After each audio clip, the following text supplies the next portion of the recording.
শিবং শান্তি করিং ব্রহ্মাণিং ব্রহ্মণোপ্যাম সর্বলোকপুনতিঞ্চ পুনামামি সদা শিবম মঙ্গলং শোভনং শুদ্ধং নিষ্কলং পরমঙ্গলম বিশ্বশরিং বিশ্বমাতাং চণ্ডিকাং প্রণমামহং সর্বং দেবময়ীং দেবীং সর্বলোকভয়াপহং ব্রহ্মেশ বিষ্ণুনমিতং প্রণমামি সদা বিন্ধস্তাং বিন্ধনীলং দিব্যস্থাননিবাসিনীং যোগিনীং যোগজননীং চণ্ডিকাং প্রণমামহং ঈশানমাতরং দেববিশ্বরী বিশ্বরপ্রিয়াং পুনতস্মি সদা দুর্গা সংসারবাতারিণীং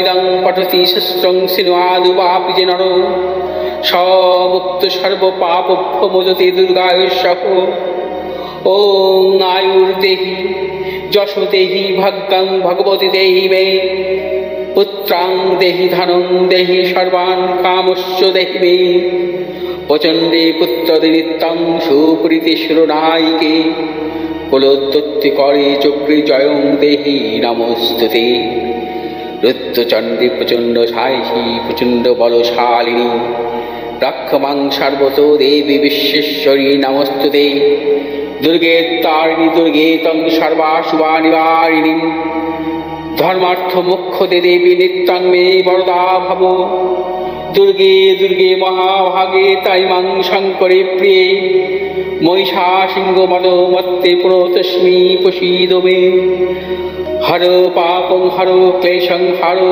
शोकं हरात्मकं हरो रोगं हरो क्षोभं हरो मारि हरि प्रिय। नमस्कार, आमी पंडितजी ভিঘুষী জাতক। আজকের পর্বে আপনাদের স্বাগত জানাই। আজকের পর্বে ফল হারিণী অমাবস্যাকে উপলক্ষ করে আপনাদের 10টি মূল্যবান টোটকা বলবো, যা সঠিকভাবে করতে পারলে নিশ্চিতভাবে বহু সমস্যা থেকে মুক্তি পাবেন। 1, এই ফলহারিণী অমাবস্যার দিন গঙ্গায় স্নান করতে হবে। গঙ্গা না পেলে পুকুর বা যে কোনো জলাশয়ে ডুব দিয়ে স্নান করতে হবে। 2 নম্বর, তারপর অমাবস্যা তিথিতে যখন থেকে শুরু হবে ঠিক তখন থেকে মৌনী ব্রত শুরু করতে পারেন। খুব দৃঢ়ভাবে বাক সংযমী হয়ে থাকতে হবে। 3 নম্বর, মৌনী ব্রত পালন করার সঙ্গে সঙ্গে মা কালীর চরণে আপনাদের সাধ্যমতো যে কোনো একটি ফল 1 বছরের জন্য দান করতে হবে। দান করা ফলটি 1 বছর আর খাওয়া যাবে না। এই অমাবস্যা অর্থাৎ 4 নম্বর, এই অমাবস্যার দিন অশ্বত্থ গাছের পুজো করতে হবে। অশ্বত্থ গাছের পুজো করার একাধিক গুরুত্ব রয়েছে। অশ্বত্থ গাছে পুজো করলে বিভিন্ন গ্রহের দোষ থেকে মুক্তি পাওয়া যায়।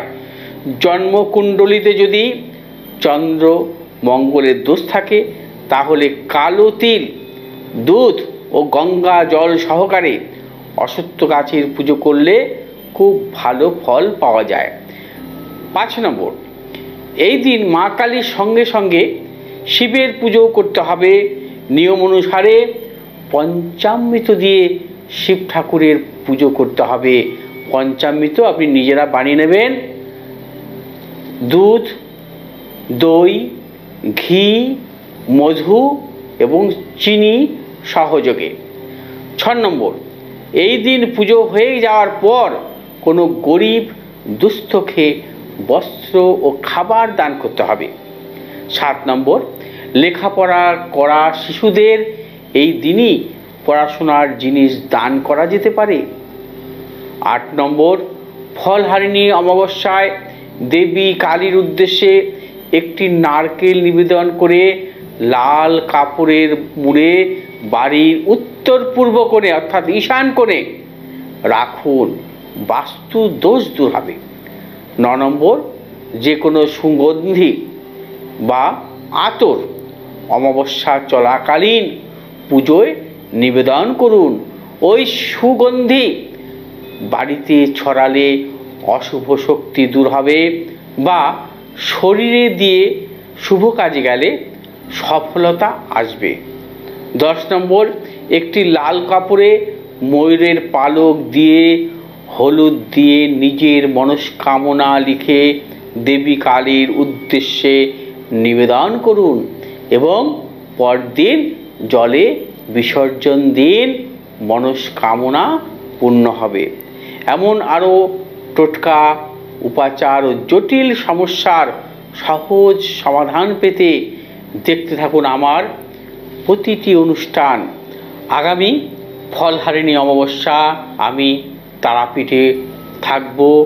ওই দিন মহাযজ্ঞ অনুষ্ঠান হবে তারাপীঠের মহাশ্মশানে।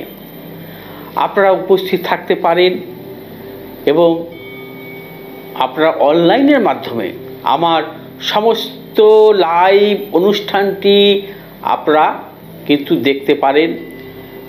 আমার এই যে মহাযজ্ঞ অনুষ্ঠানটি সরাসরি সম্প্রচার হবে অ্যাস্ট্রোচক্র ভৃগুশ্রী জাতক ইউটিউব চ্যানেলে এবং ভৃগুশ্রী জাতক ফেসবুক লাইভে। আপনারা সম্পূর্ণ অনুষ্ঠানটি, লাইভ অনুষ্ঠানটি দেখবেন এবং যদি সম্ভব হয় গ্রহদোষ খণ্ডনের জন্য আপনারা কিন্তু উক্ত নাম্বারে যোগাযোগ করে আপনারা উপস্থিত হতে পারেন তারাপীঠের মহাযজ্ঞের এই অনুষ্ঠানে। আপনারা অবশ্যই উপস্থিত থাকবেন এই আশা রেখে আরেকটি কথা বলবো, যদি আমার এই ভিডিওগুলো আপনার ভালো লাগে শেয়ার করবেন, লাইক করবেন, সাবস্ক্রাইব করবেন, পাশে থাকা বেল আইকনটি টিপে সাবস্ক্রাইব করবেন যাতে আমার পরবর্তী ভিডিওর সমস্ত নোটিফিকেশানগুলো আপনাদের কাছে চলে আসে। ভালো থাকুন, সুস্থ থাকুন, নমস্কার।